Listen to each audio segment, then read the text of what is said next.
guys. Welcome to episode 70 of CMD Towers, Brews, and Builds. I'm MrComboNumber5, and my fellow host, have to tell you, PSA announcement, you should always shatter assumptions of what he will say in-game. It's BigTuck. You know, I had a run-in on this last Tuesday streaming where I did a little bit of this. But yeah, so it's weird because I'm so used to having a filter and using made-up swear words for this that a lot of times I forget that people don't understand how those bits work if I'm streaming or playing with someone else. Now that I'm playing with both the boxing league people, none of which have ever heard me, and I'm streaming with Bevers. But yeah, so another day, another deck that's kind of oddly put together. Yeah. So, Mr. Combo, I don't know if you went to...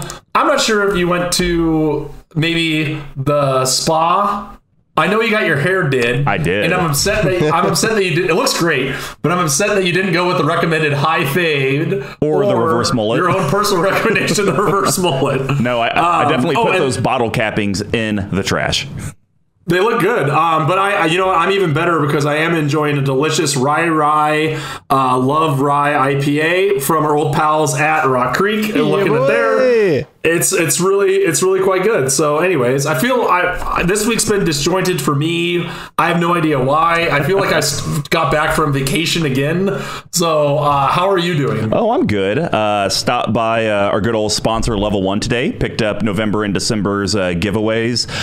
Talked with the awesome Maya over there that always hooks all of our listeners up with the free swag, and I was like, hey, Commander Spellbook Green, did you guys get any? She was like, we actually got 3 cases of the premium, 2 cases of the non-premium. And I was like, wow, what's that premium going for? What are you guys gonna sell that for? She's like, well, the market's like $225 to $250. And I was like, what? Fudge. I was really and I told her, I was like, yeah, you know, I've seen some people sell them on Facebook for like $180. I'm kind of hoping the price will get down to like $150 or $120, because then maybe I would pull the trigger on a foil box. But you know, it's just so crazy. And she even kind of said, yeah, we think it's definitely going to plummet once all the stores get their inventory and stuff. Yeah, right. But you know, we'll just have to see. But I did buy them out of Commander Legends boosters. They literally only had 4 packs left, and I was like, I'll take all 4. I'll take them. I also I did anyway. Long story short, I went to Name Redacted place today, and I did get a pre-order for $80 about, with a bit of a discount for the Commander Spellbook. So, oh, look at that, $80.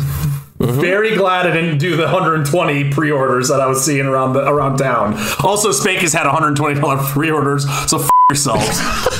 I'm done. Let's move right along. All right. Well, thanks for tuning into the this Tuck Talk. We're now going to introduce Sweet McGee with that Rich Chaos Talks now. That's great. I don't even know how to intro. Awesome. There we go. Squee, take it away. Hey, what's up, everybody? Hey, buddy, how you doing? I'm doing pretty good here this week. It's been a nice little week. A little bit of work, a little bit of magic. Got my Defense of the Heart in. That's exciting. Got a shout out to Oob for making me laugh for about 5 minutes earlier this week on Twitter. He tagged me in a card. There was a fog effect. Oh my God! Yes. So he tagged me in this post, and then he writes down, well, let me check my notes real quick. Oh, yeah, I'm sure he'll slot this into his 247 card restack. Oh, so Oob, you gave me a chuckle this week. I appreciate that. Other than that, juggle. Doing good. I'm working on a new, I think, album now. I got like 9 or 10 songs I'm gonna start recording. Sweet. Gonna have my buddy Josh, who's releasing an EP here soon, do some producing for me. So we're gonna get that rolling here in the month of December. Nice. That's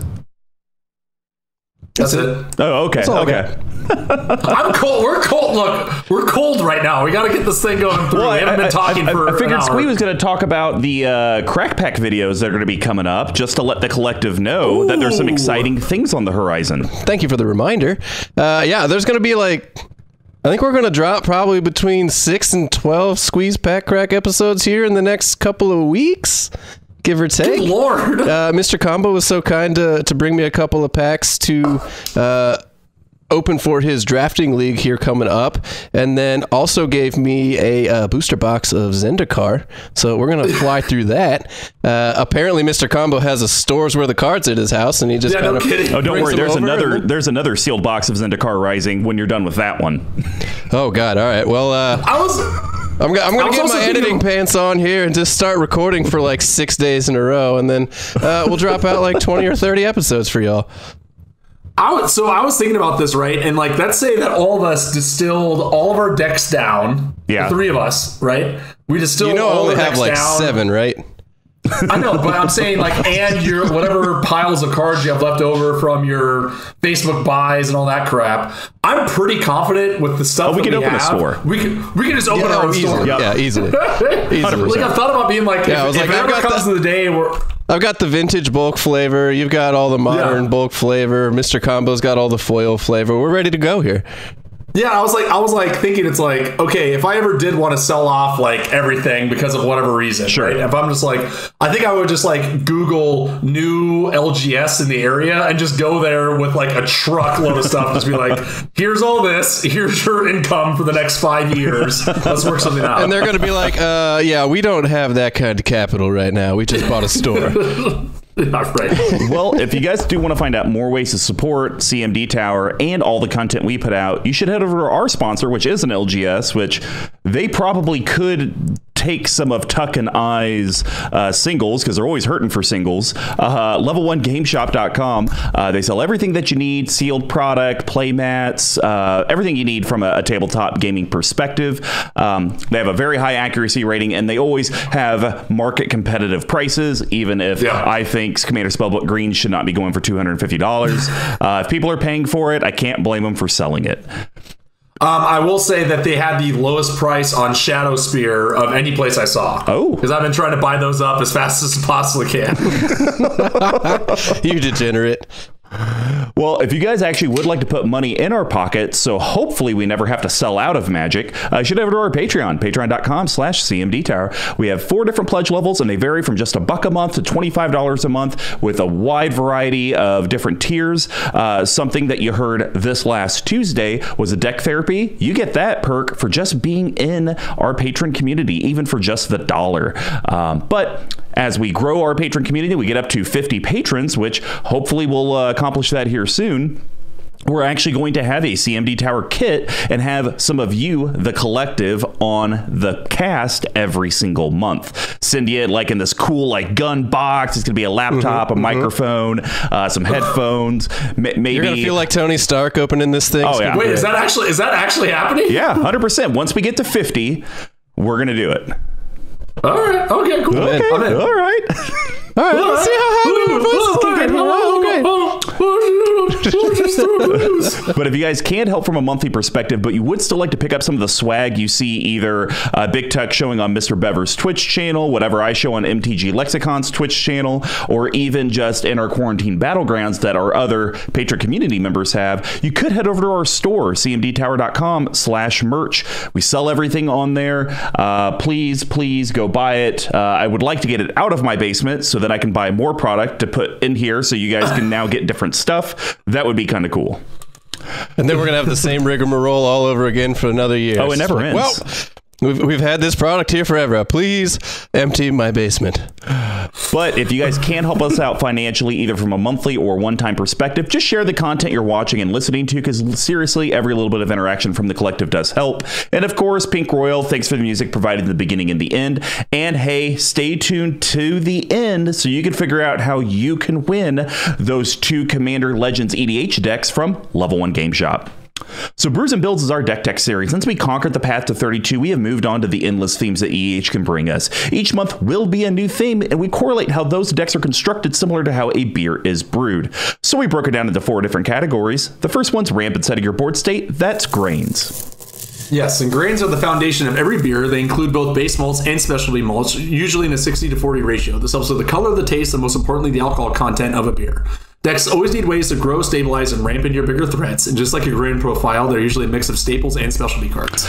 And then we have, how does your board interact with all of your opponent's boards, hands, play styles? We call that hops.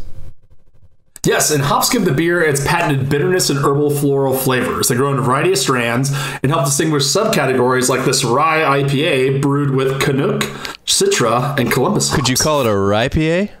It could be a rye IPA. It's quite good. Our hop choices help clear and interact with the board so your deck can do what it wants. And then we have, how does your deck actually either accomplish its goals or actually win the game? In some cases, we call that yeast. Yes, and the last couple, I think this month we're going to be lacking in this category pretty solidly, which is exciting. But yeasts are living microorganisms that eat the sugar from the grain and poop out alcohol and CO2. It adds alcohol content and carbonation. Without yeast, you'd be drinking flat sugar water. Without yeast cards, your deck wouldn't meet the goal of actually winning the game. And then we have shenanigans. This could be pet card synergies, just random BS a certain person throws on their decks for no reason. We call that the spice package. And you've been very generous in this and really try to make it work, so good on you. Not every beer has them, but spices and other additives help separate a normal stock beer from a specialty one. It could be the pepper that turns a stout into jalapeno stout, or the additional hops that turn an IPA into a double IPA. Not every deck has something that makes it pop, but if it does, this is where we generally talk about it. And then to cap it off, we do have a bottle capping, and these will be BigTuck's and I's cuts and recommendations to the deck. And as a reminder, this is a special month, so we will actually be gifting these cards, and they'll be either under $5, under $50, which will be under $5, and a no budget recommendation, which will probably be under $5. I was just gonna say, when I was going through this, I was like, oh yeah, this card would be a banger in here. And I was like, $45. Whoa. The old Tuck pocketbook's looking a little light there. Only restriction is you can't talk about mana only lands. So without further ado, let's get brewing. Like we've talked about, we're doing themes every month. And if you didn't tune in last week, which you should, this is a white elephant month. So you've heard of the infamous Godfather. Me and BigTuck have either built decks for him, given him pre-con decks. And so this month we thought it'd be fun to take his decks, break them down, talk about how he is just the chaos player in physical form. But then also be able to gift him actual cards to hopefully make his decks better. So today we are talking Lazav's Thrift Shop. This is Lazav Dimir Mastermind. I believe this was a deck that BigTuck had built for the Godfather. So if you want to talk about the commander and what initially your concept was and how it's transformed. About that. First off, I want to get this. Okay, Mr. Combo, how many lyrics can you do from the Macklemore song Thrift Shop, or whatever that song's called? A bunch? None? Not many. The only thing I can think of is like, that ish was 99 cents, which is actually fitting for the commander because he's 55 cents. Lazav Dimir Mastermind is double blue, double black, legendary creature shapeshifter that is a mythic. He's a 3/3 hexproof, which is pretty cool. Whenever a creature card is put into an opponent's graveyard from anywhere, you may have Lazav Dimir Mastermind become a copy of that card, except its name is Lazav Dimir Mastermind. It's legendary addition to its other types, and it is hexproof and its ability. So this wasn't the original commander, was it? I think it was. I think it was this one. So I came to a quick realization of this. Two things. One, I've done this for a fair amount. Like whenever someone new gets into Magic, like Marketing Ross, I think Aaron had too much value, so I didn't give him anything. And for those playing the home game, Squee is now in a very comfortable Soho apartment. But anyway, so like a lot of times I'm like giving decks away, and then I realize I like really shoot myself in the foot because I gave away like a $30 card that I didn't realize, and that sort of thing. I did do this one. So the other thing I want to point out is that for those with a keen eye, I've never seen the Dimir Guild Kit 60 card deck and the Anawan, the Rune Sage Rogue deck in the same room, because I know for a fact half of the cards in here are from that Dimir Guild Kit, and they all have alternate art and alternate symbols because they're all in that pre-con. So pretty much this was like a scrapped together version of my blue-black mill deck. A shout out to Matt Sears from Chicago. Here we go. He had a Lazav deck back in the more battlecruiser days of Magic that I thought was really cool and interactive, so I tried to do the best I could with the cards I had lying around. And I think the times I've seen this deck, unfortunately, I've never really seen it like get off to the races.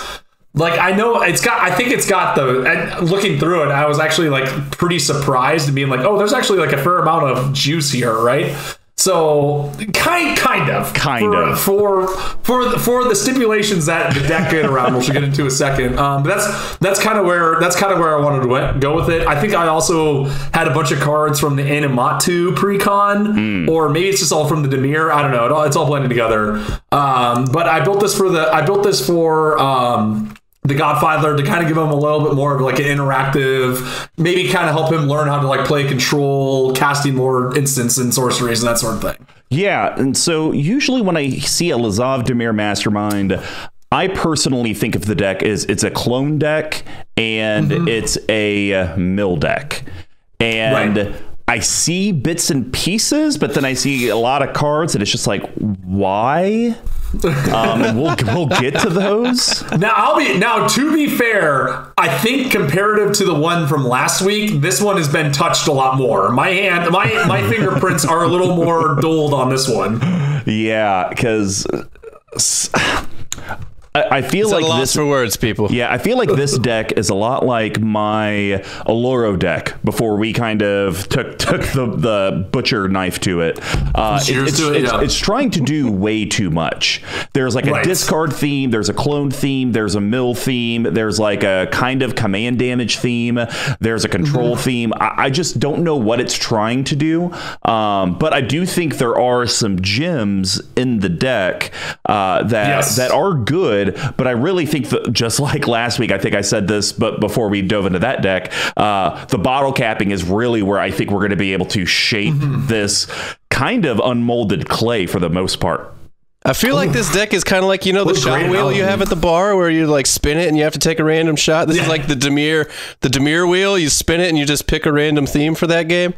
All right, and it's like, I guess, okay, I'm playing Mill today, or I guess I'm playing Voltron or some other nonsense. A couple things that I thought were funny in here. Again, somehow, shockingly, another budget deck, $78. You all gifted budget decks? I'm shocked. Yeah, well, you can only have so many cards. The other thing too that I think is funny is his curve or the color distribution for his mana is almost perfect. It's shockingly close. And look at it, he has 3 non-basic lands in the entire deck, which is funny because I think if you go back and look at your and I's most expensive decks, A, their color pie could be all over the place, and B, there's hundreds of dollars in the land category alone, right? And it's so I think it kind of goes to, now again, have I ever seen this deck kind of have explosive starts? Let me take that back. Have I ever seen this deck have explosive anything? Not necessarily. So I don't know if that's a draw there.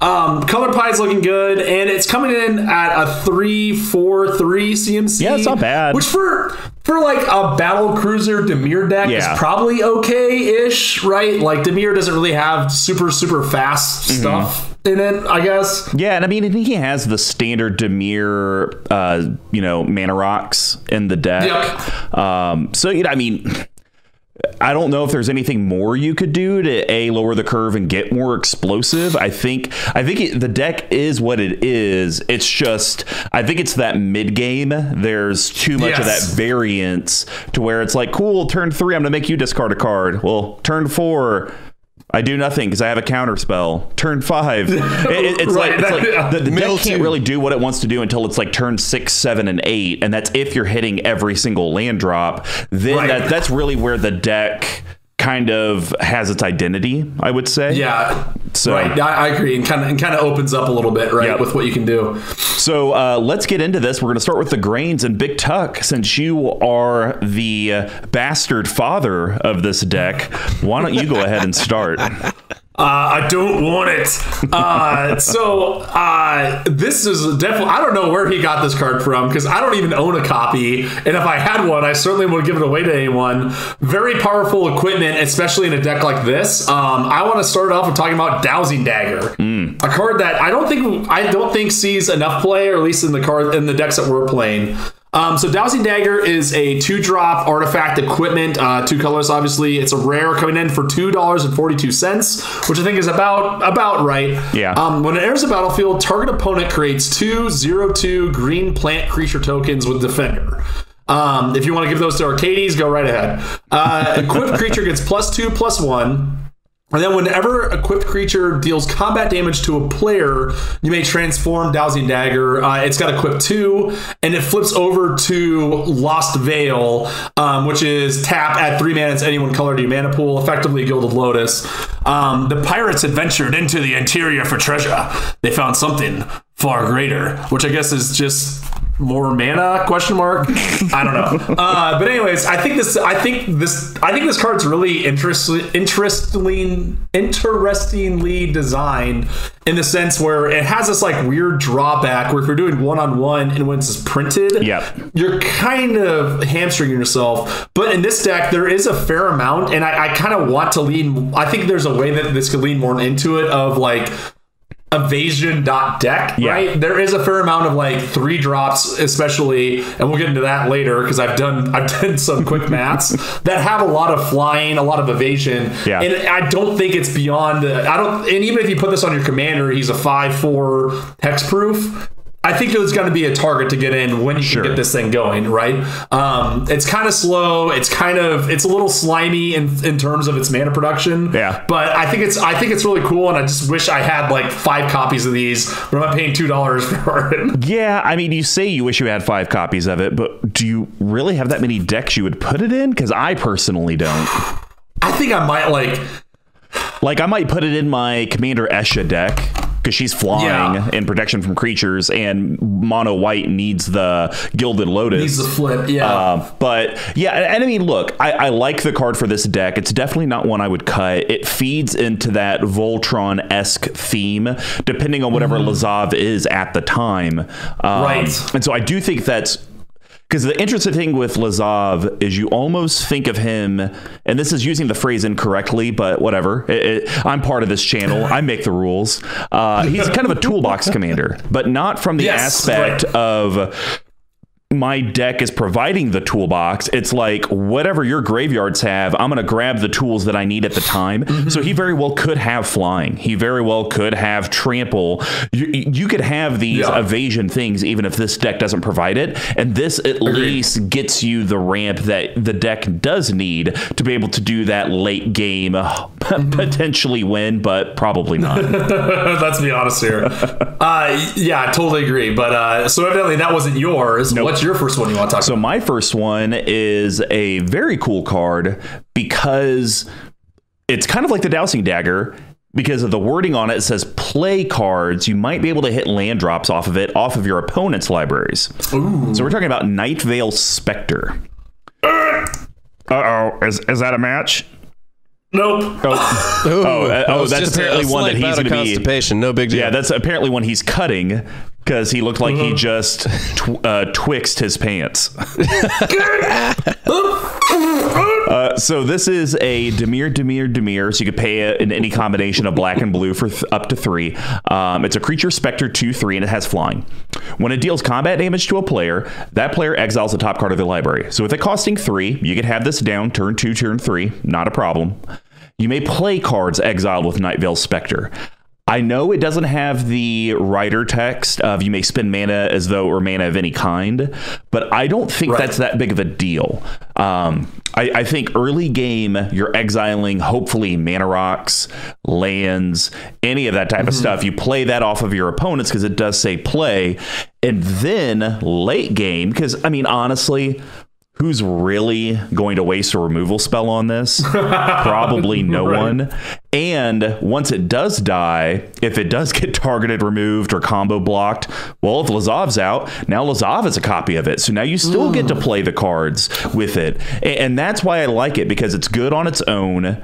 If it dies, as long as you have Lazav out, it's no big deal. You'll be able to copy it, and now you get to continue that effect while doing command damage. So I really like the card because I'm all about exiling stuff off of your opponents, but then having the option to play it. Yes, we'll be talking about this card later. Oh, I hate you. I might have actually given the version of this. This was the card. This was like the first fancy card I got in China. And it might be in Chinese. I hope I gave him the Chinese version. so that people can get even more confused when they try to figure out what it actually does. All right, well, what's your second one? So my second one is a card that I love on the face, but it's one of those cards where as you continue streamlining your deck, it kind of starts inching closer and closer and closer to the chopping block, right? Or the guillotine, or however you want to phrase that. It's a vampire wizard, because of course. Yes, it is. Yeah, it is. Let's go, baby. Here we Three, go. 2, 1. Duskmantle Sear. Seer. 2 colorless Dimir, creature vampire wizard. It's a 4/4. It's I can read it. Here we go. I'm gonna take my glasses off. That's the difference. That's a fool's errand, but I'm committed. So flying. At the beginning of your upkeep, each player reveals the top card of their library, loses life equal to that card's converted mana cost, and then puts it into hand. Didn't even squint. Look at you. The glasses. Maybe they're like you're getting glasses LASIK, where they're like slowly fixing your eyes. Every time you look at the sun, it just slowly starts to burn into your retina, your prescription. Well, I don't want to get. Oh, you can have big tucks. What is it? Tuck talk about glasses and cataracts. But here we go. So I think this card. This is to me is like another perfect Godfather card, right? Where it's still got the value because you're still getting a 4/4 with flying for 4. Yep, and you're still getting to draw a card. Exactly, but like it can kind of punish you. It can kind of punish other people, and I think like if I'm Godfather, it doesn't even matter if I lose life. It doesn't matter, right? Like it doesn't matter to him, but someone could rip off some huge 6 or 7 drop spell that you can then see coming, and then the other players can be like, okay, we know he has this expropriate or insurrection or whatever. They're going to take a bunch, and then Godfather just attacks for 4 at some point. Yep. And the other nice thing is that if someone does decide, ooh, I can't take that damage anymore, use the best removal card ever, Murder. Once again, Lazav's out. He just becomes a copy of Duskmantle Seer. You continue the life loss. Now your commander has flying and hexproof, even harder to be able to get that command damage in. But I 100% agree, because actually, if you look at his mana curve, the bulk of the deck is CMC 4 or less. So he's at most probably taking 4, let's just call it 80% of the time. And sure, on the offshoot that he does take 5, 6, or 7, that's probably at a point in the game that he actually needs those banger cards, and he's okay taking that life loss. Because let's be honest, no one ever really swings at the Godfather. They leave him alone because he contributes no threat to the board. Some would say the absence of threat. Yes, at least with this deck. Now, with that mono green deck that we'll be doing next week, very different story. That is a kill him on sight, because that's actually a very good deck. But yeah, I like this card. I think it does so much for a Lazav deck. Yes, I completely agree. And I think if we're talking about ways to play this deck better for the Godfather, I think I've seen him cast his commander once in all the times I've seen him play this deck, because I think for him it's too complicated. I've seen him cast his commander, but a lot of times when I hear him debating if he should, he's just like, but what's it gonna do? It's not really gonna do anything. Right. And so that's where I think if we start getting it more to where it's like, okay, are we going more into the mill? Are we going more into clone? Then it actually starts to have something worth playing. Yeah. No, it's a great point. So my last card, it's an instant, and it's pretty great. If you okay, we're good. We don't have to continue this bit. I think squinting with his glasses on. I'm really confused right now. Yeah, I know. Well, it's a card called Telling Time. Fantastic card. It's a colorless blue. It's an instant, and I actually haven't seen this card ever. I kind of think I need to play it more. Look at the top 3 cards of your library. So basically kind of brainstorm. Put 1 into hand, 1 on top of library, and 1 on bottom of library. That is perfect for the early game for the Godfather, because of the fact that you're in Dimir, so you're not going to be rampant with ramp spells. So look at the top 3. Oh man, it's a Duskmantle Seer, I don't know, some other big CMC card and a land. Okay, I want the land in hand. I want Dusk Mantle on top. At big CMC, you go to the bottom. I do not need to see you right now. And so it allows, and now granted, that's if the Godfather is kind of thinking that way, which I don't know if he is when he's playing, but nobody knows how he thinks. I would definitely say that's what he needs to do, because that card actually could help a lot. And that's why I kind of think I want to play it more, because it's like, man, it's not just draw the cards to get them to hand. Like sometimes you don't want a card in hand. It's like, I need you in the deck for later. Like maybe I have a way to tutor for you. Maybe there's something else I can do. So yeah, agreed on board. My question for you, Mr. Combo, is do I need to put this back into my ninja deck? Telling time? 100%. Yeah. 100%. You think so? Yeah, because think about it. Before you go, or even with your ninja triggers on the stack, let me pay it. Look at the top 3. And now, granted, am I going to tell you to cut Brainstorm for it? No. But I think this is a good redundancy for the deck, because now you can actually set, it's a good thing I did, because the top 2 cards were combined CMC of 3. But the third one was the 11 drop. Right. Yep. No, you're right. And I already know exactly what card I'm going to cut, because I have no idea why it's still in there. We're not talking about that deck. We're talking about this one. All right. Well, what is your last grain card? So I always try to find the Godfather specials, right? The ones that he put in, and they do insane. And then a 5 things. for 555. Or Rhubarb Barb. Rhubarb Barb. Oh God. It's back. We're not getting there it's again. Finally back. I thought this card was an instant, but it's a sorcery, which makes it significantly worse, but that's okay. I want to talk about our old pal Energy Tap. So 1 blue for a sorcery. Tap target creature you control. Add an amount of colorless mana equal to that creature's casting cost to your mana pool. Ooh, I think that's for me. This is a weird one, right? I'm not sure that's for me. You're not? Okay. I like it, but my opinion on this cast doesn't matter. I know my place. Good. Wow, it's turned all over. Squeak knows his place. Stamp that on the bingo card. You 2 people who actually read that post. I just like this because it's goofy enough, and he's for the most part not going to be attacking. So to me, it's kind of like rampant growth, but worse, right? Like if he has nothing else to do, he can at least push himself up into some of those higher CMC cards that he wants. Maybe it gets him enough mana to cast like a big removal spell, or one of his other goofy cards he's more interested in, right? Again, it's a weird deck to put it in, especially because it's only creatures you control. Yeah. But I just feel like this fits A, his play style, B, the kind of card selection that he likes, and C, this weird sitting tight kind of deck that he's got. Yeah, the biggest issue I have with it, though, is you're creating colorless mana. And I mean, when you look at from a pip perspective, his deck has 120 pips in the deck, so it's very pip heavy. So I don't know what this colorless mana is actually going to do for him, unless it's let me cast a couple different spells, and I'm gonna start trying to think of the math. I think it's just a cute card, and technically I would have put it in Spice, but it does generate mana, so it is a grain. That's one of the ones. That's one of the ones that I give you the tip of the hat for, of keeping it not in Spice. As a side note, also, Pip Perspective would be a wonderful website. Oof. Or a new post to head to the CMD Tower Familyverse. There you go. Oh, the Familyverse. Wow. Familyverse. Dropping it out like that. I like it. All right. Well, I think that's going to wrap up the green profile. Now we're going to head over to Hops, and I'll start this off with a card that is just crazy enough for the Godfather. It's another old school card. It punishes someone when they have a big butt on their creature and it dies. We're talking about...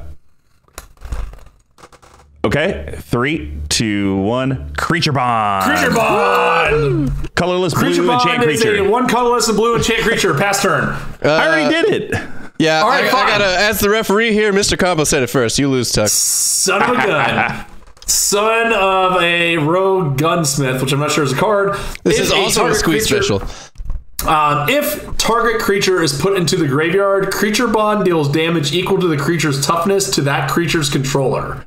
It makes not a lot of sense, but it technically deals damage to your opponents, so it is a hop card. It is interactive, and I find it hilarious, especially because more and more cards have been printed with bigger butts. Think of that. Right. Think of that 017 from Commander Legends. Oh yeah, the crab. Yeah, section like a crab. Oh God, he's gone off the rails. I mean, just imagine throwing creature bond on that. It's going to be like, oh God, or he's playing against he's playing a Phanex deck. There's lots of big butts in that deck. Oh yeah, or you're just playing a 1/1 counter deck where they have a 20/20 or 25 Dan's Spear and Toothy deck. And he does have ways to kind of do death touch and kill things, and so I could see him being very much like, hey, I enchant your thing, and someone's like, well, screw you, I'm going to hit you, and he's like, haha, death touch, you die. Right, exactly, and I think comparative to the card we talked about last week, where something has to happen for this to trigger, right? Yep. And that again plays perfectly into his thing, where it's not just an outright kill card, right? Nope. No, it's too easy. It's too easy. It's too smooth. We need something that's really gonna make you think about it and work for it. And I'm sure Godfather didn't put it in here for this reason, but since the commander rule has been eroded, this now can make if there's a huge threat on board on commander, they're going to pay for it, right? If they have their Rafik or whatever the case may be, some ginormous thing that has a gazillion toughness and power, they're going to have to pay for it dearly with a 2-drop. The Godfather's just crazy enough. He would play this on turn 2 on your mana dork. No questions asked. And then someone board wipes 6 turns later. It's like, hey, that's one, baby. That's one right there. All right. Well, what's your second hops card? So this is a pirate gal that I've been a huge fan of. And where is he getting all these Ixalan cards from? It's so strange. Hostage Taker, 2 colorless, black blue, a 2/3 human pirate for 367 for some reason from Ixalan, another rare. Did he go through your crap for this? Yeah, probably. Okay, so this is not for me. No, it's not for me either. I barely opened any Ixalan. But anyways, when Hostage Taker enters the battlefield, exile a target artifact or creature until Hostage Taker leaves the battlefield. You may cast that card for as long as it remains exiled, and you may spend mana as though it's any mana of any type to cast that spell. So I think this is really the kind of deck. This is the way that I think if I was going to rebuild this, I'd try to push closer towards, right? Oh, you mean pirate themed? Yes, exactly. Lazav's out. Pirates are there's in. Yeah, exactly. One pirate in. But I think this idea of the adult cast, Star City Games, brought up a really good idea of this, of a 75% deck, but it's because all of your cards deal with the other 25% of the people at the table with you. Huh. So you're only contributing 25%, right? Okay. And then so you're playing to other people's decks, right? Where it's like, okay, you want to play a giant artifact? Okay, cool, I'm going to exile it, right? You're playing a big creature? Okay, I'm going to steal it. That sort of thing, right?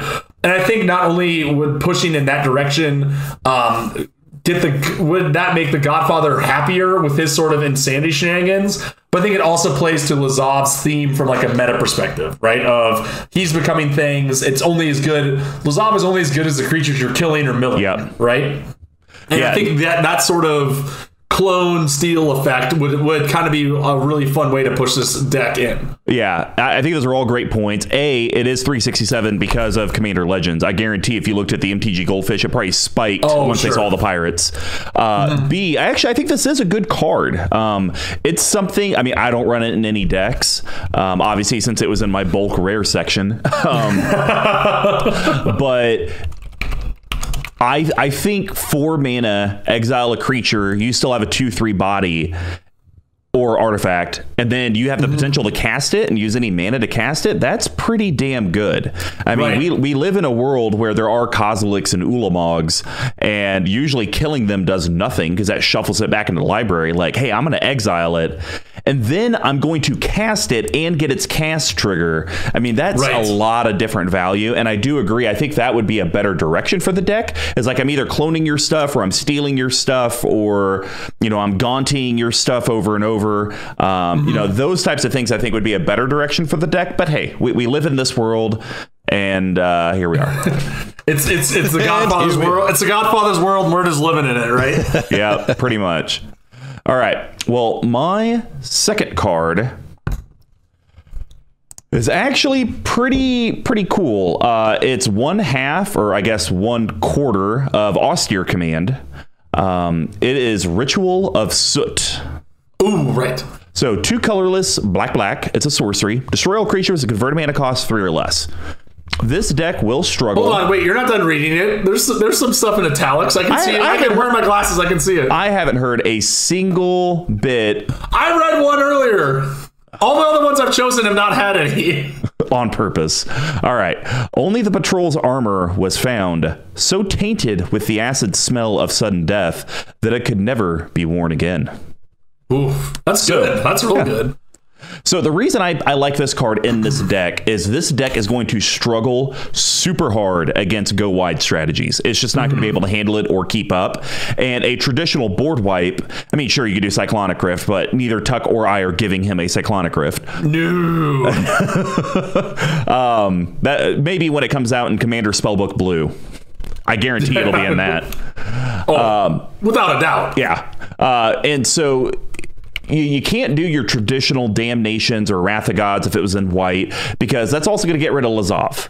You got to figure out a way to get rid of all the tiny stuff, but then also it does give Lazav some options. I mean, it could be at a point in the game where maybe he needs, I don't know, a way to pull an artifact out of his graveyard, and someone has the Goblin Welder.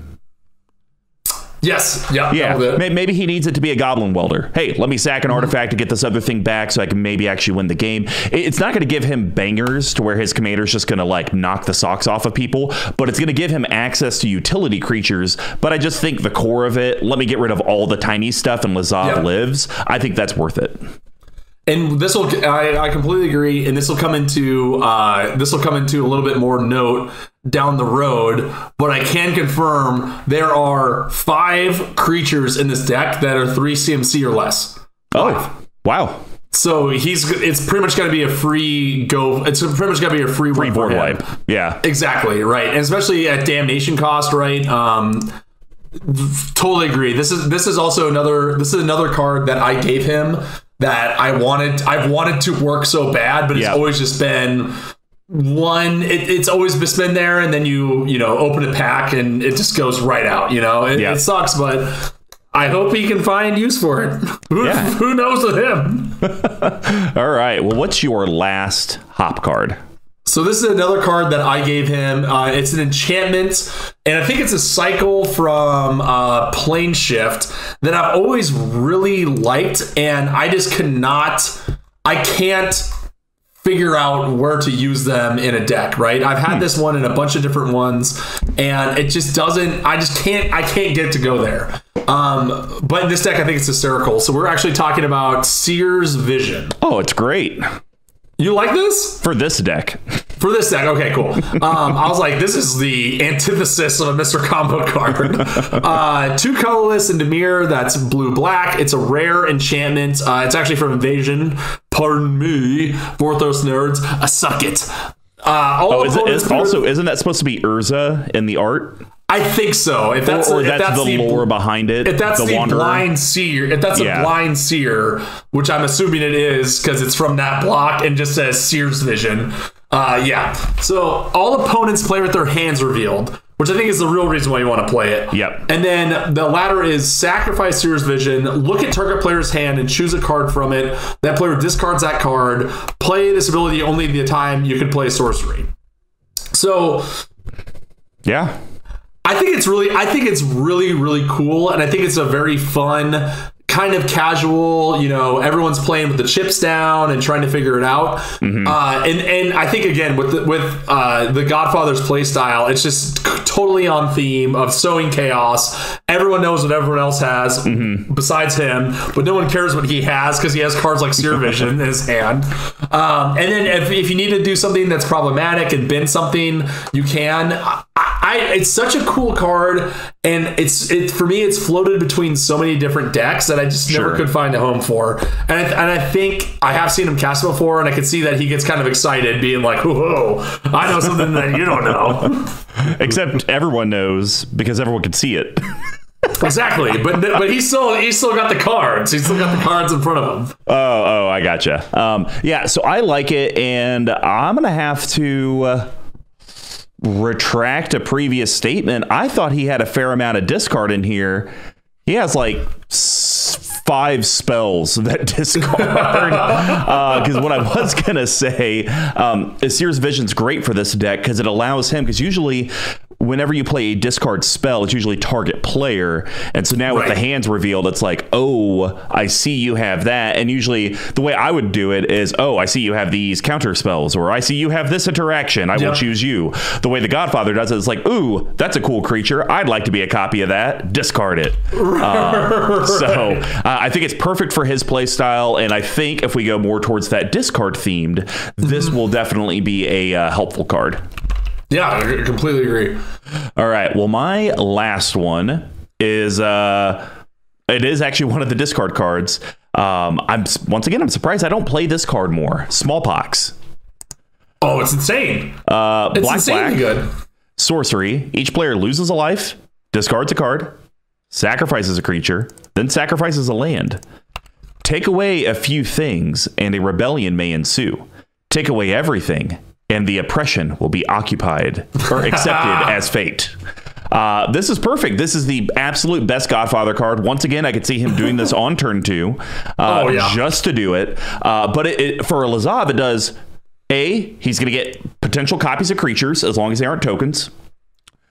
Well, no, he could even become a copy of a token if he wants, because it does get put into the graveyard. Right. So he gets 3 creatures to maybe be a copy of, or 4 because he has to sacrifice one himself. But then he has another 4 potential depending on what people discard.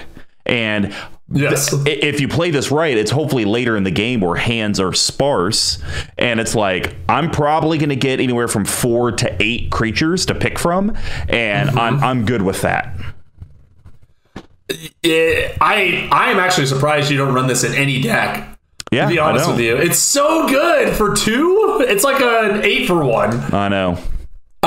What about your itty bitties? You don't care about the land. You don't really care about the land or the creature. I mean, I kind of do care about the land. My commander costs 5.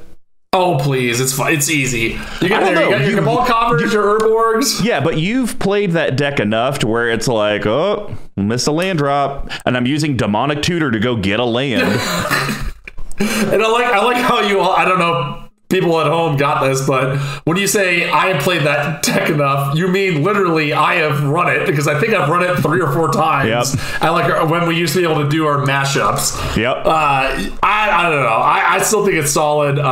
Coming near a mono black discard deck that I might have just picked up from Denwads. Well, there you go. Well, I think that's going to wrap up. Is that what you're asking about that Tiny Bones for? Mm-hmm. Gross. Well, that's going to wrap up the hot profile. Now we're going to head over to Yeast and maybe potentially how this deck wins? Question mark? BigTuck, why don't you start? We got, I think, wasn't last week we only had 10 Yeast as well? I think you're right. I think you're absolutely here right. We are. We have 10 Yeast What if the Godfather is such a mastermind that he only has 10 Yeast in every deck? Exactly. He's building true 75% decks. He's literally just been listening to every episode behind our backs and knows what we're gonna do with it. So I'm gonna do this guy. It's an artifact, but it's also kind of a creature. And I like this card a lot, mostly because I like a lot of mill sub themes, and I think this thing mill and discard helps a lot. So I want to talk about the Hoardist of Bones, which some people would refer to as the Bone Horde. Bone Horde is a 4 colorless artifact equipment. It's a rare. Also, guess what? From the Rogues Precon, figure it out. There it is. Living weapon. When this equipment enters the battlefield, create a 0/0 black germ creature token, then attach this to it. Equipped creature gets +X/+X, where X is the number of creature cards in all graveyards. Yep. Equipped to. I think that's the biggest. That's the biggest thing, and why I think this card is really good, especially if you're trying to play like a Voltron build, which is sort of is, and like a little bit of everything. There is a lot of cards out there where it's really focused on your graveyard, right? It gets +X/+X plus blobbity blue for cards for creature cards in your graveyard, right? Which is fine if you're playing a bomber shell or whatever sort of deck where it's all about putting stuff into the graveyard and pulling it out and getting value from it going in, value and all that crap. But if you're playing a mill deck, you're already fighting because you effectively have to deal 400 or whatever amount, or what do we calculate down to? It was like 380 something or another. Are you talking about from a mill perspective? Yeah. No, it's way less than that. So you got three players. You got 3 players with 100 card decks. You take out the commander, and so that's 99 times 3. So you're talking 270, 279, 280. What's that? 280, 288, and then 297. 297, and then if you also minus out the 7 cards they draw at the gates, so you take out 21. Yeah, so it's what? Something 266? Yep. I think is the math, right? Minus whatever. But so you're effectively playing against 266 life points as opposed to 120 or whatever the math is there. So you kind of have to play a lot of effects where people are discarding, people are milling, that sort of broad play style. And a card like Bone Horde is really going to help you get there more so than just your own graveyard, just somebody else's, just one other target players. I mean, honestly, Bone Horde's probably a card that more people should run in their mill decks as just an alternative to I can't win off mill. I need some way to win off of damage. Because, sometimes someone has that Nexus of Fate or a Kozilek or something. At least Bone Horde can actually get in real damage and get it done. Totally agree. So I'm a big fan of it. I think that now that it's a quarter, it's a gumball, as CMD Tower would say. Is that what he says? Mr. T? Is that his bit? I don't know. Maybe, I don't know. Until we took it over. Suck it, Mr. T. But yes, Bone Horde, a classic in this deck, really is going to try to get you where we're going. Yep, for sure. All right. Well, my first one, it's a 7-drop. But let me tell you, Lazav's going to be real happy when it attacks because it has a great effect. He will swallow your deck. It's a Fleet Swallower. 5 colorless blue creature fish, and I can just see the Godfather's face when he plays this. Yeah. That was a great impression. Very well done. Whenever Fleet Swallower attacks, target player puts the top half of his or her library rounded up into his or her graveyard. And the key there is target player, not even the player that Fleet Swallower is attacking. Right. Captain, I think that island is following me. I can sense the panic. And I mean, seriously, this is something that, he's playing with Squee. Squee has his 10 or 12 tokens out. And so the Godfather's like, well, I don't really want to attack and have Fleet Swallower die. Maybe Lazav's not out, because that's the other cool thing is Lazav can just become Fleet Swallower and then he does it too. But it might be one of those, I don't have that option. I don't want to lose this guy. I just paid 7 for it previous turn. But hey, Mr. Combo is playing his Traxa deck, his Planeswalkers, and he has just a couple soldier tokens, and that's it.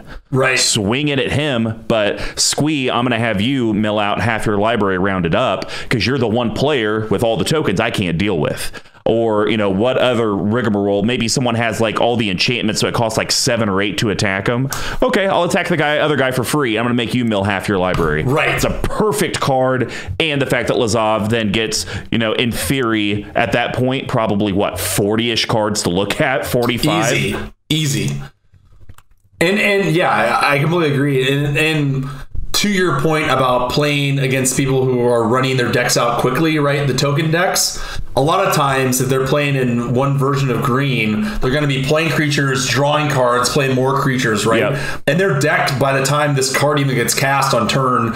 In fairness, in this deck, turn, I don't know, 10 or whatever it might be, they might have played themselves out of their own deck enough where it's gonna be hard for them to come back from something this big, right? And even if the creatures that you get are just, you know, rampaging Bailoffs. What? Yeah, sure. Whatever. It might be enough if you play a fool. If you're playing a fool who's playing rampaging Bailoffs, it's certainly enough for them to get it bin to the graveyard. Yep. All right. What's your second yeast? All right. I'm 99% sure that you have this because we talked about it on this cast. I would wager to guess 5 other times. Okay.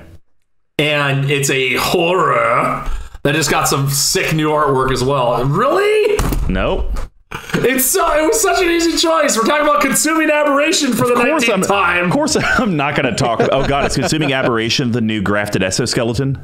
It might as well be. It's incredible. Pretty sure that also came in a setup precon here recently. It did. I believe it came in both the precons as well. So imagine my surprise. So one thing that's funny too. We'll just get this done. Yeah, it did come in both the precons. I told you. Consuming aberration, 3 colorless, black blue for a creature horror, star. It's a rare for 50 cents. Its power and toughness is equal to the number of cards in your opponent's graveyards. Whenever you cast a spell, each opponent reveals cards from the top of their library until they reveal a land card, then puts those cards into their graveyard. Gross. It's insane. It's so good. And did check. I guarantee for a fact I gave him the one that came from the guild kit that I bought. And sure enough, it just got reprinted with new, insanely cool alternate artwork in the new Dimir deck. So again, I'm right. They just photocopied that one. They're like, okay, we have piles of these left over. How many of these can we reprint? What do you mean reprint? I don't know. I don't work at Wizards. Just figure it out. Okay, that one gets a new art. This one maybe gets a new art. That one doesn't. So wait, are you saying they brought in Oprah as a consultant and she's like, you get new art. Yes. You get new art. Exactly. But I mean, if you're playing any semblance of mill, if you're playing, and actually, you know what? I'm going to take. I just say run this in just a normal game, normal deck. Yeah, for sure. I think if you're running Dimir, it's hard pressed not to have this card. Why wouldn't you? It's so good, right? I've had this card at no fewer than a 75 before. Right. Yeah, I don't run it in my Dimir because it's zombies, and that just doesn't make any sense because it's tribal. Right. But I'll tell you, if I end up, and I do think, I know initially I was on the whole Geruda Doom of Depths train for my next Dimir deck. I think I'm going to build the Arumi of the Dead Tide deck. Oh, this 1000% is going in that. Sure. Could you imagine how filthy that would be? Gross. No, it's insane. I would say, for the most part, I'm going to go out there. Because here's the problem. Oh, he wants to say it. He wants to say it. It's a Dimir standard. I'd say it's a standard. Oh, it's a standard, right?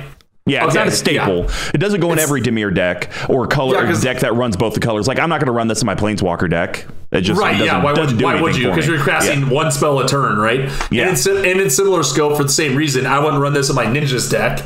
Because it doesn't do near enough for its casting cost, right? It's way too slow. Yep. But it's definitely a standard insofar as if you're trying to, especially for what, 50 cents? Nekuzar, I would run it. Nekuzar would be great, yeah. Ooh. With all the wheeling that you're doing, why wouldn't you? The wheels are turning. Oh man, he's excited. Oh man, I just love this card. I think it's great. I think it's an awesome card. So yeah, I would say this. Like, I would agree with the standard and the fact that if you buy this for 50 cents and you're building decks, you will find a home for it. Right? Yep. It's an easy slot in, and then if you figure out that it's too slow or whatever, you can slot it out. But love me some consumer aberrations. Well, the card I'm going to talk about has my favorite mechanic. Top 2. Cypher. Yep, let's do it. All right, 3, 2, 1. Stolen Identity. 4 colorless, blue, sorcery, rare.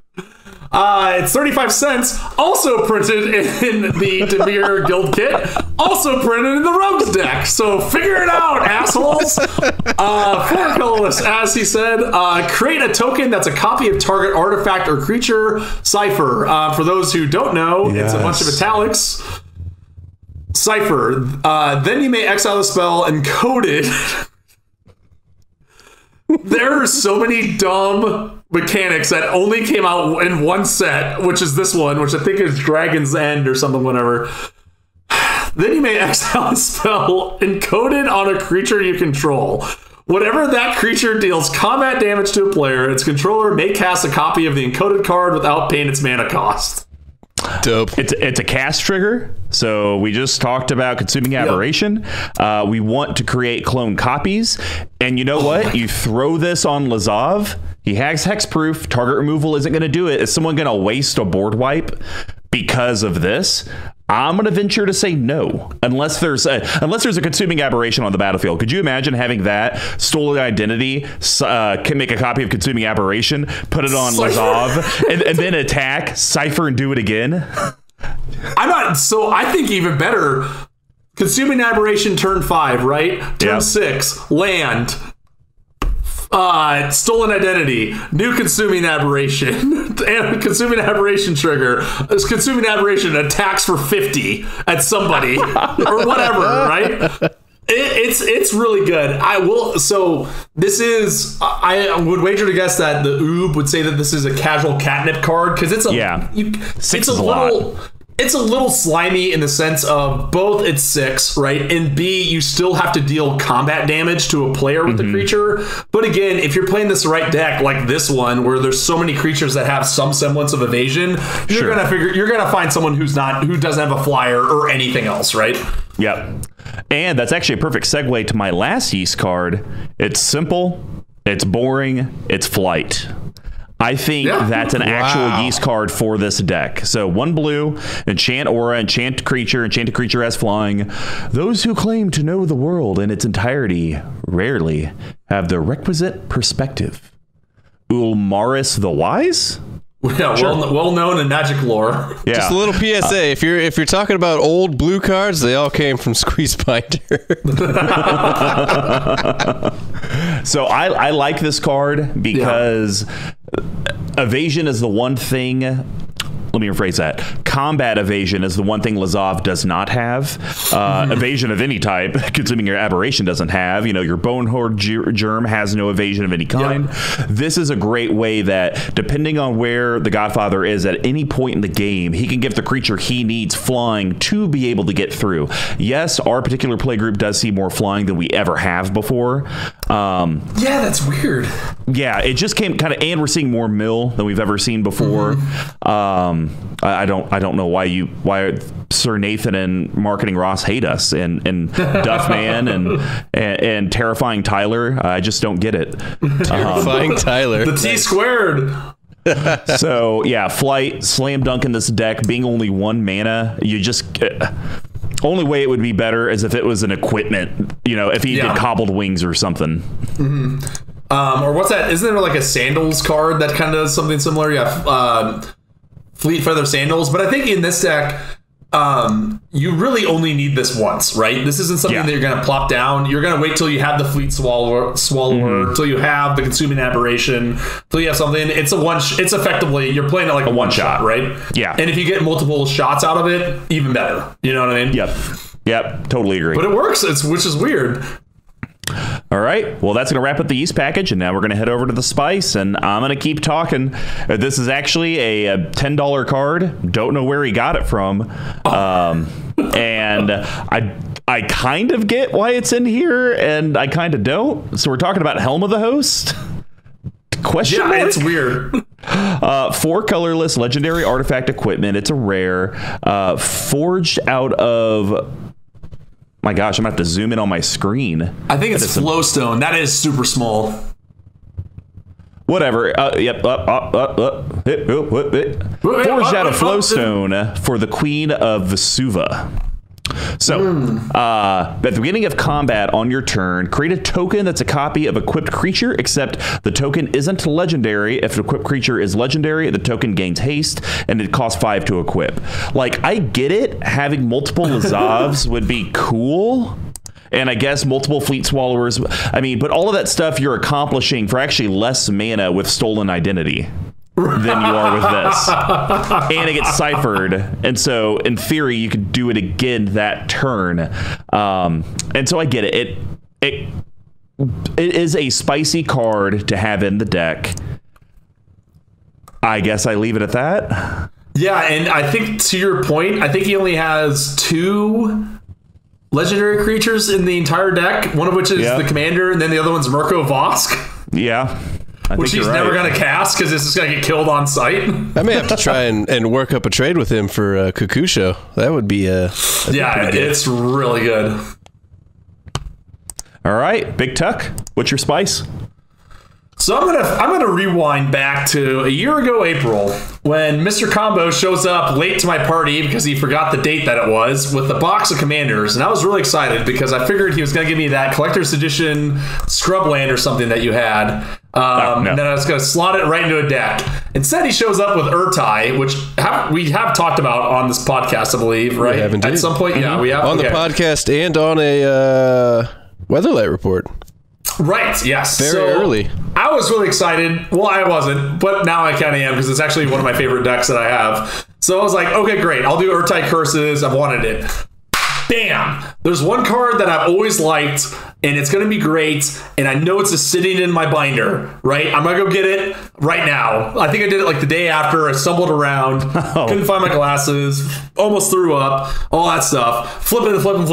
What? Did I mix it in with my 1-drops and my binder? I like tore my house apart, right? Couldn't find it. And you gave it to the Godfather? Then I sat down in my recliner and was like, where did that go? And I was thinking, it's like, okay, I gave Denwad a bunch of discard stuff. Oh, I totally put Curse of Vengeance in that stupid pile that I gave to David as the Godfather, like a moron. And then I'd go spend $2 on it. Curse of Vengeance is a 1-drop enchantment. It's 1 black enchantment or a curse. It's a rare enchant player. Whenever enchanted player casts a spell, put a spike counter on Curse of Vengeance. When enchanted player loses the game, you gain X life and draw X cards, where X is the number of spike counters on Curse of Vengeance. I really, really, really like this card. I like the artwork. But do you ever see it really, really work? Because I don't. No, not a single time. And I will tell you this. I've never seen him cast it. I think Davis would like this card if he ever got around to drawing it, which I'm not sure if he has. I've seen him cast it. It's just the person never dies while the person that casts it's still around. So the most value I ever got out of this card ever in the entirety of my life was I was playing. I do have a copy of my Curses deck. It's a 1-drop, so I played it, triggered, drew a bunch of cards off of whatever rigmarole I had going on, bounced it, it came back into play. That's it. The only thing that was exciting, it's a 1-drop. That's an enchant player. I wish it was, but I feel like, and also this might be indicative of our play style and kind of where commanders went, where even if you do plop this on someone, it's so easy to be like, I'll just like that. He's only got 4 life. I'm going to focus on someone else, right? As opposed to knocking this one person out. Yeah. And I think if we were playing something, I saw this card do monster work on SCG Commander Versus, but they also have incentives to knock people out because of like points and that sort of thing, as opposed to have like a more casual game, if you will. So in that regards, I guess I'm not that upset that it's in here because I just went and bought a new one. But I had to talk about it because I literally tore my game room upside down trying to find it. Yeah, for $2? For $1.85. I gotta say, for somebody that has, I would estimate, thousands and thousands of dollars worth of cards, you complain more about cards that are under $2 than anyone I've ever met. Because it's such a waste, because I know I own them or I have owned them at some point. I just hate going and buying another card that's specific and so narrow. You know what? I'm going to go full Godfather on you. How much time is $2 worth to you in your actual job? Evidently, when I'm hungover and on the verge of tears the day after my birthday, then evidently it's worth quite a lot of time. So... I would have cut this card in the bottle capping if it wasn't one CMC. Yeah, that's the only reason I left it in the deck. Saving grace.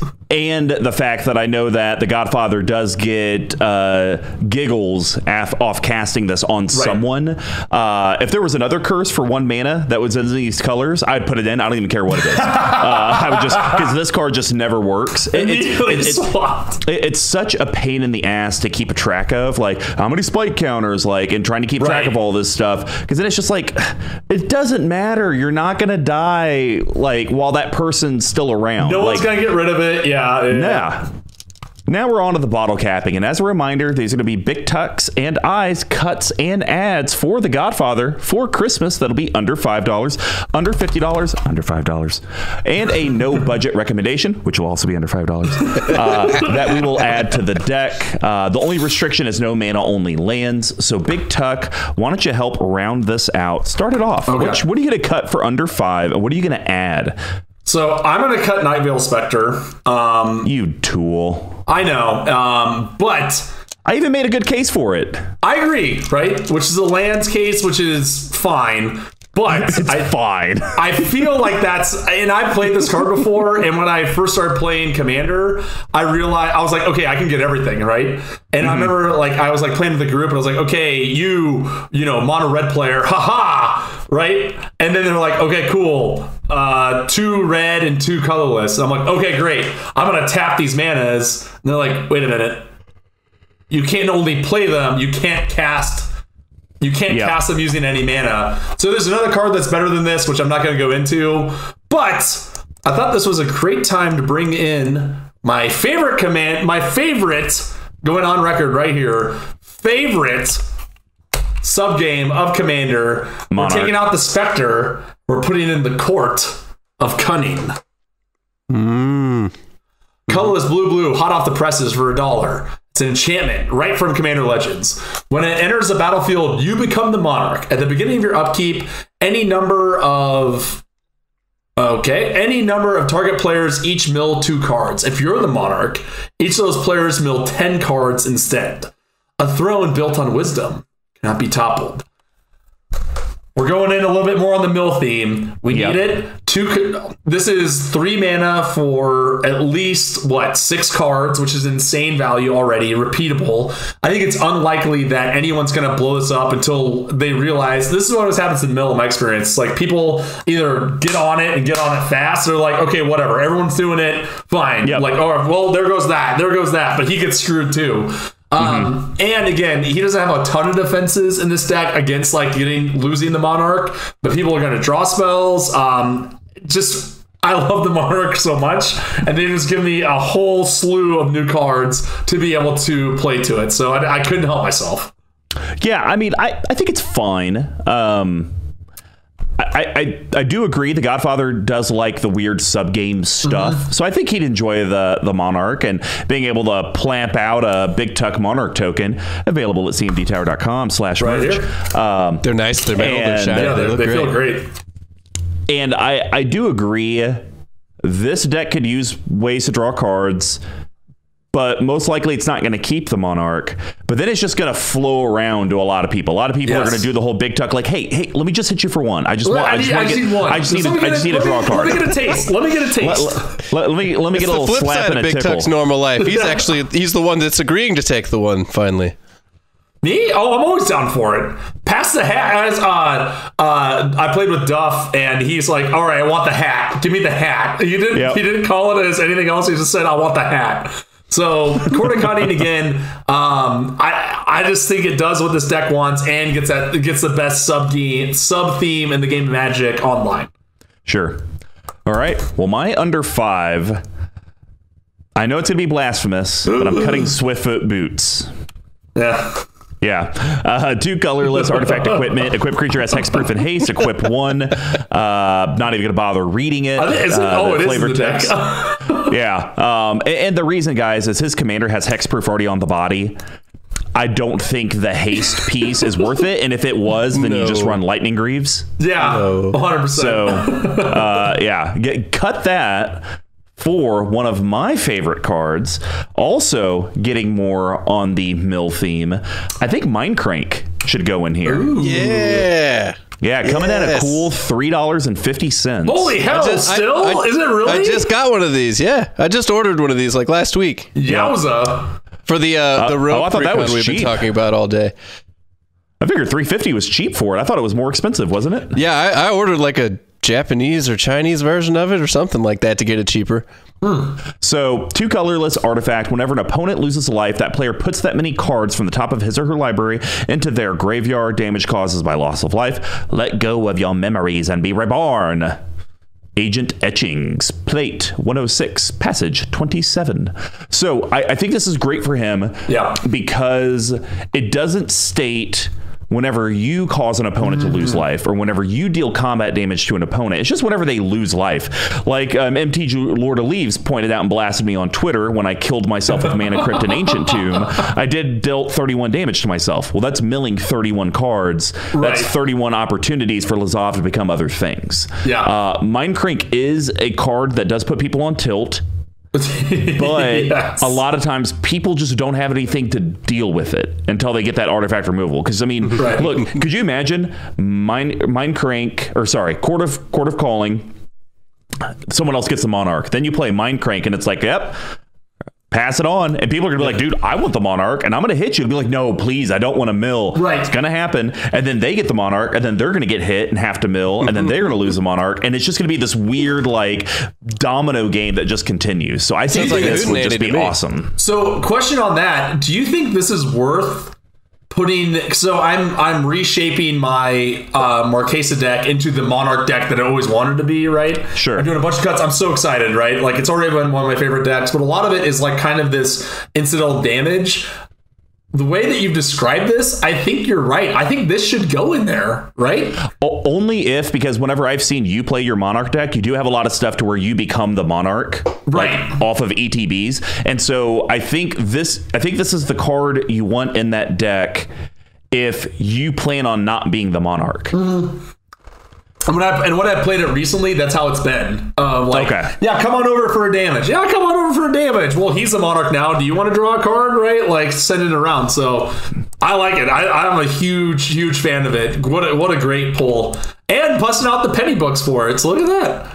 Yeah. All $3.50. Think my dinner at Shake Shack was more expensive. It's more than $2, so he's got a quandary here. Yeah, exactly. It's entirely too expensive. All right, Big Tuck, for your under 50, what are you going to cut? What are you going to add? We're going to cut Unearth. It's pretty easy to do in this deck. 1 black for a sorcery. Return target creature card with converted mana cost 3 or less from your graveyard to the battlefield, cycle for 2. Guess what? As I made mention earlier, there's 5 cards that this can target. It cannot target your commander, and discarding and drawing 1 for 2 in black is not near good enough, right? So we're going to go with the classic, and I'm still shocked that this card is as low priced as it is. And maybe it's going to go up. I don't know.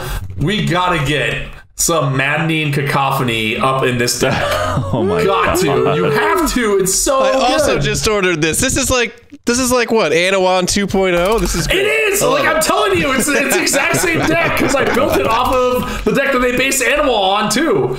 But anyways, maddening cacophony. It's about $1-ish. Colorless and a blue, kicker with 3 colorless and a blue. Each opponent mills 8 cards. If the spell was kicked, each opponent mills half their library, rounded up instead. Chase traced Nahiri to the Singing City, but the magic of the ancient ruins threatened to overwhelm his mind. It's just insanity. Like, it's so nuts. I literally could just see the Godfather playing this on turn 2 every time he draws it. It's like, yep, here we go. Doesn't matter. Everyone mill 8. There you go. Yep. You stack it up with your Mind Cracks of the world. You stack it up with whatevers of the world. It just adds up so quick, so fast. It's just insane. Modular. Lets you make a choice. And for $1. Yeah. Why not, right? I drew a Vampiric Tutor, and that Vampiric Tutor went into the deck, and it's only going to be targeting this card. That's it. It just reads a second collection, a second version of this card. Right. So gotta get mad. Gotta get mad in here. Gotta get mad. I like the fact that you and I have kind of synced up, even though we purposely, you know, for the collective, you guys should know this, we do not sync up beforehand to know what cards we're picking and what cards and themes we're talking about. And I really like the fact that there were so many different ways that this deck could have gone, but you and I both aligned to the mill. But the thing is, though, it's not like we're trying to mill people to zero and do Labman wins. We're milling because we want more toolbox things for Lazav. Exactly. We're playing a lot of people, and we've talked about on the cast before, of like people don't play the graveyard as a toolbox, and it absolutely is. So now we're just enhancing that toolbox by threefold by everyone else's. So for my under 50, it's so stupid why this card's in here. We're cutting Ixodron. Like, why? Why? Three colorless. No, it's stupid. It's stupid. Three colorless blue creature illusion. The only thing it is it's funny if the Godfather plays it's it. It's like a laughs. pseudo board wipe, quote unquote pseudo. Sure. Yeah, I turn everything into 2/2s. Good for you. As Exodron enters the battlefield, turn all other non-token creatures face down. They're now 2/2 creatures. And you know the funny thing about this is when we did his deck last week, that foil special edition Exodron he has is one he got from the Goad, because he didn't have one, but he has one in this deck that he could have easily just put over. Did I give him this by accident? I don't think so. I don't think I own a copy of it. 35 cents. So. Yeah. Exodron's power and toughness are each equal to the number of face down creatures on the battlefield. Sorry, I don't even need to go into why you get rid of this, other than the fact that this could do a one-sided board wipe if you cast Ixodron, flip everything, and then do Ritual of Soot, because then everything is a manifest card or a face-down card with 0 CMC. But that's a very convoluted 9 mana board wipe. So it's that's a little sweaty, if you will. So this card's coming out at cool 35 cents. I have 6 of them, so plenty to give. Gyruda, Doom of Depths, I think would be really good in this deck. So 4 colorless Dimir, legendary creature, Demon Kraken, and I actually think I have an extra Godzilla version I can give him. It's a 6/6, and it does have companion, but we're not going to use it as a companion. It's just going to go into the 99. When Gyruda enters the battlefield, each player puts the top 4 of their library into their graveyard. Put a creature card with even converted mana cost from among those cards onto the battlefield under your control. So you're basically milling your opponent's 12, you by 4. Lazav will see those things and be able to choose what it would like to become. Plus, you're going to steal any even converted mana cost card from among those. And the cool thing is that since it's all one block of text, even if someone mills a Kozilek, you get Kozilek. You'll be able to get a lot of really good creatures, and the even converted mana cost is kind of a gamble, but that's where I think it's a slimy card, or sorry, it's a we got it's a sweaty card. It's a little sweaty, greasy. It's right in between. Yeah, because you aren't. It's a 50-50 shot that you even get an even converted mana cost. And then on top of that, if you get lands, you still don't get anything. So take that down to like 33% or 30%. And then if it's instant sorceries or enchantments or artifacts or planeswalkers, you don't get any of those as well. Mm-hmm. So, I mean, it's like a 10 to 15% chance you even get anything off of it. But it's just the fact that if you do, it's great. It's a 6/6, and if the Godfather ever wanted to just make the deck funnier, then he could take this out of the 99, make it a companion, and make everything in the deck even CMC, which still works with Madding and Cacophony, still works with Mindcrank. Still works with Lazav. Yep, and so I think this is that's pretty important. I think this is a fun card to put in the deck that even if you whiff, you milled for 12, and you got a 6/6 beater. Hold on, give me 1 second, because I'm looking at something. I think he might be onto something. I think he literally only has to switch 9. He has to switch like less than a third of the deck out to make it all even CMC. There you go. I like it. All right, I'm in. I'm in for reals. Gyruda is awesome. If only I would have ever put the time in to make it a commander. to turn it into something. All right. Big Tuck, how are you, quote unquote, breaking the budget? Oof, let me tell you. So I'm going to cut a card. I like these sort of cards because I love modular cards. I like things that give you the choice. Some of these are extremely good. I think this is probably one of, if not the weakest. I'm going to cut Dimir Charm. Oh, okay. Blue, black, instant. Choose one. Counter target sorcery spell. Destroy target creature with power 2 or less. Look at the top 3 cards of target player's library. Put one back and put the rest in that player's graveyard. A lot of the charm spells have at least one mode that is like backbreaking or game winning or something. And I feel with Dimir Charm and specifically, they're all just like kind of okay, right? Mm-hmm. It's a bad counter. It's a bad Doom Blade. It's a bad mill, right? Sure. It's just all kind of whatever. So I couldn't help myself with this card, and I'm glad we didn't talk about it yesterday. But again, this is another one of those insane cards that the Godfather loves. And it's coming in at a cool 22 cents. We're now going to steal people's stuff whenever we want and make them think about what we have. We're putting in Vesuvian Shapeshifter.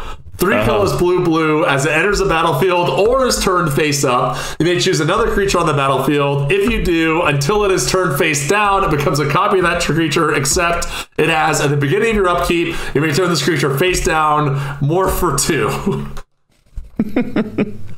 That's funny. It's genius. It's we know he loves playing with the face down cards. No one in the planet, they're like, okay, I guess he's playing Willbreaker, I guess. No one in the planet's ever going to see this coming when he morphs it. And then he will have the choice to be able to figure out if he wants to copy other spells. It's kind of like a worse version of his Commander Part 2. Unfortunately, I didn't know that you're going to go with that guy Ruda, and it is odd mana cost, which sucks. Yep. So you can also sub out this for Spark Double, which I think is better, but also for some reason costs $5, and I wasn't going to pay that for the Godfather. You guys can definitely tell where Big Tuck's friendship lies with the Godfather. I already gave him half the deck. 3/4 of it even. Yeah, I like this card, and I think that's funny. I honestly don't know what I would expect if he played a face down card in this deck.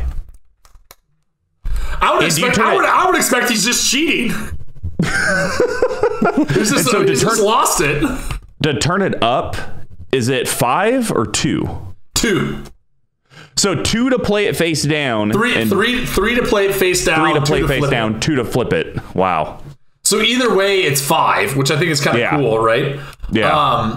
And again, like, there's going to be a lot of times in the early game where he has nothing else to do. So you might as well just play this as face down and throw everyone else off, because they're going to be like I guarantee if we're playing with people like Duff, Nathan, or Will, they're going to like be playing around this because they think it's like a counter spell or something, right? Because they have no idea what he's going to do. And he's like, Llanowar Elves, next turn, something else. That's so funny. I like it. All right. What we got, Mr. Combo? Take us home. And I did get him a card that's worth a little bit of money. I'm not quite Big Tuck, but I am gonna have to cut a very bad card for this deck. It's just Soul of Innistrad. Why is it in here? I don't know. Yeah, other than the fact that it has Death Touch, I guess. I mean, like hypothetically, you can get it where you like you mill yourself and get creatures back. But you don't want to get creatures back. He has 20 creatures in his deck. Yeah. And like it's like we didn't talk about it. Bangers like Abomination, Archaeomancer. Oh my god. I wanted to cut Abomination so bad, but I figured he wouldn't let me. Oh, it's so good. Danuvian Horror. So bad. Yes. All right, cut. Yeah. You have my full permission. All right, so Soul of Innistrad's 4 colorless black creature avatar. It's a mythic. It's a 6/6 Death Touch, and it has 2 effects that both cost 3 colorless black. One effect is return up to 3 target creature cards from your graveyard to your hand. If it was to battlefield, slam dunk. Yeah, keep it in. incredible. That's a banger. Or you can exile Soul of Innistrad from your graveyard, return up to 3 target creatures from your graveyard to your hand. Whatever. I'm over it. It's not good. If it actually went to battlefield, if it was 2 creature cards to battlefield, it would actually make sense that it was a mythic.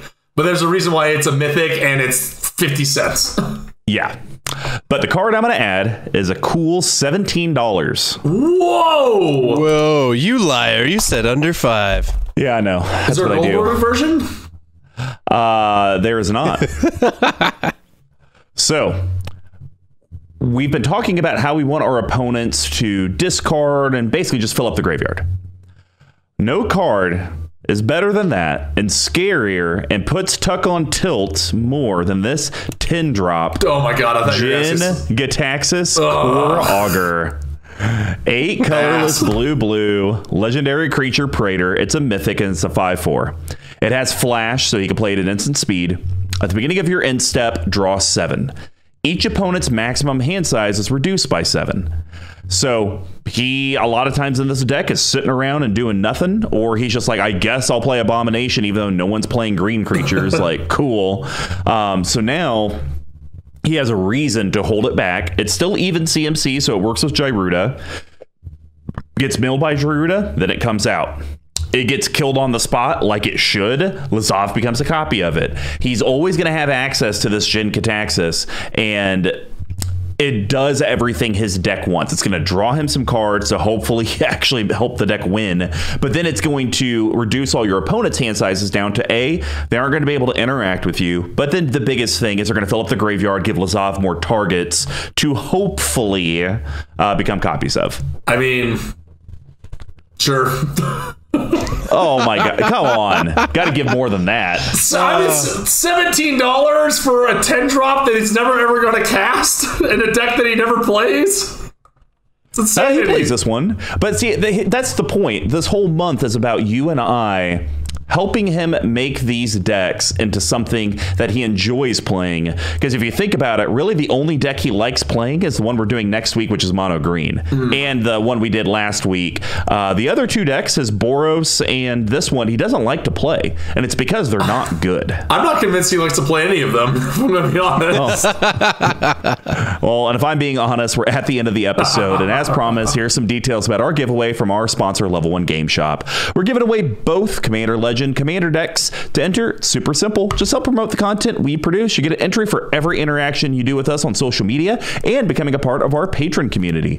We will announce the winner on MTG Action 4 News January 5th and social media soon after. And yes, these giveaways will happen every month. Could be some pre-cons like this. I know last month our winner got a couple Commander Legend collector boosters and the foil pack, which was pretty cool. Hopefully he pulls a Jeweled Lotus full art foil, because that would just make me get real jealous. I didn't take that one out of the bag and replace it with one of the ones that I bought.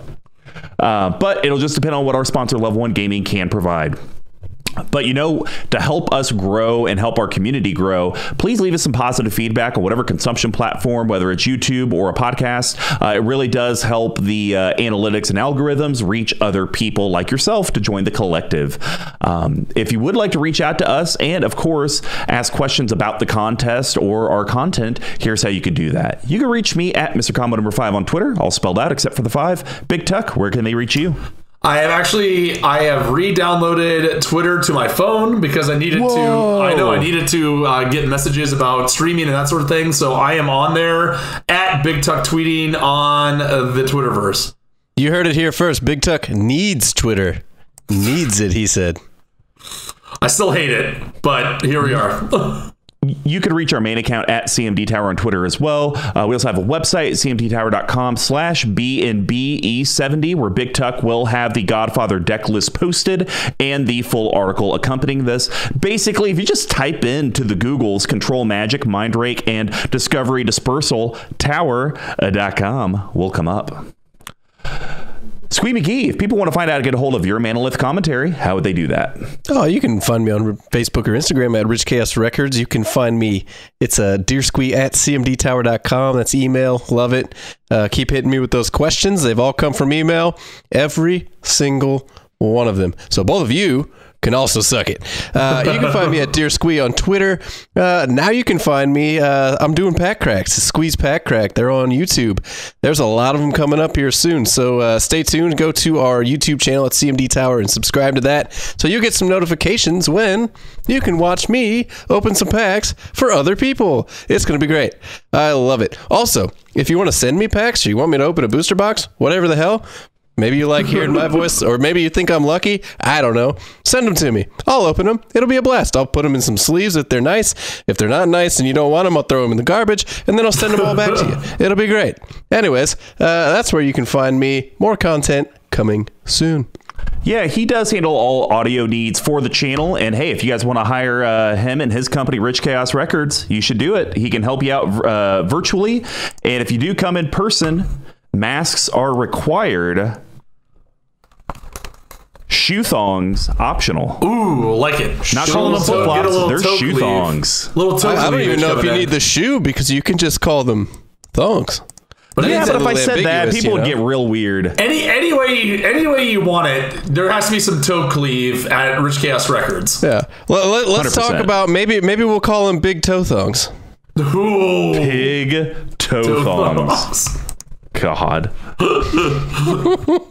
It's good. That's really good.